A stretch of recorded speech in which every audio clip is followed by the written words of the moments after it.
Hey guys, so I wanted to make a video on how to bullnose paving slabs. When I was trying to figure out how to do it, I couldn't really find any videos or information on how to do it, so hopefully this video will help someone in the future. So you're going to need an angle grinder. I've got the Bosch GWS 750. You're going to need one with a handle on as well to stabilise it, and it's in M14 standard thread size. You're also going to need a regular stone cutting disc, and then for the actual grinding wheel I went for the Right Lines M14 20mm bullnose.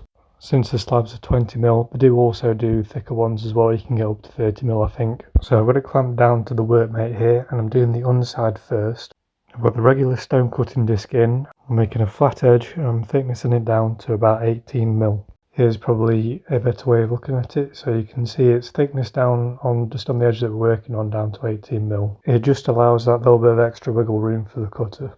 And then next we're going to put a slight bevel on the edge. This is in order to make it a little bit easier on the cutter, to make it last a bit longer. And then we're going to turn it over to the other side, and we're also going to put a chamfer on that side. And then we're also going to take off the high spots on the stone, going in about 20mm to allow the bearing to run along the top of it. And then next we're going to change over to the cutting disc. I usually unplug it whilst I'm changing just to be safe. And we're also going to make sure it's very tight. We don't want it flying off. So your first few passes, you want to take it very slow and steady. You want to hold it very upright and level. You want to be prepared for it to jump, because it might do that. Don't freak out if it does jump, just keep a firm grip on it. Make sure you run your pass all the way through. If there is a bit that isn't quite rounded, make sure you just run all the way through again. Don't focus on one area, because you will make a divot. Once you start to see what looks like a pencil line, it means you're about done. So then to get that line off and to get that edge off and finish off the round, we're going to wet the stone up.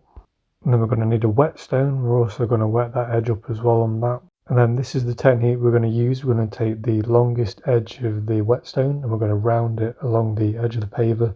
Here's another angle of what we're doing. So we're twisting with the wrist. And there might also be a little bit of a line on top where the bearing ran along. We can also get that with the whetstone as well. I kind of think of it like a giant stone eraser. And then you can just wash that off, and then you're pretty much done.